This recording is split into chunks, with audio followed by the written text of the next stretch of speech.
Hello guys, ito na guys, dumating na guys.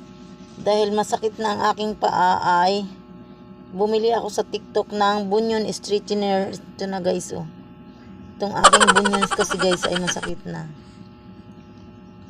Masarap pag naiikot, natutuwid siya. Alam nyo guys yung bunion. Yung bunion ay yung buto sa gilid ng hinlalaki. 'Di ba ito guys hinlalaki ko? Ito nandito yung buto. Lumabas siya guys kasi napasma. Dati guys nagsasapatos pa ako dati, panay akong sapatos. Ayun guys, pagkatanggal ko ng sapatos guys, nagbabasa ba ng paa. Inaabuso ko kasi dati ang aking paa. Pagkatanggal ko ng aking sapatos ay diretso basa. Kaya ito guys, napasma ang aking paa guys, lumabas dito yung buto sa gilid ng hinlalaki.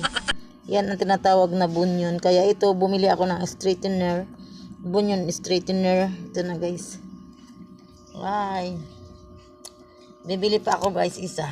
Para dito kasi ito oh. At saka bibili pa ako mura lang siya guys sa TikTok.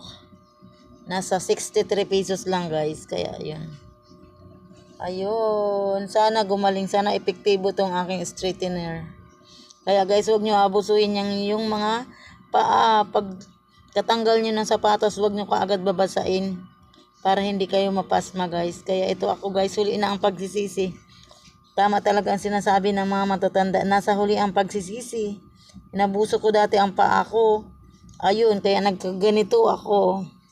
Napasma ang aking paa. Yun lang guys. Thank you for watching.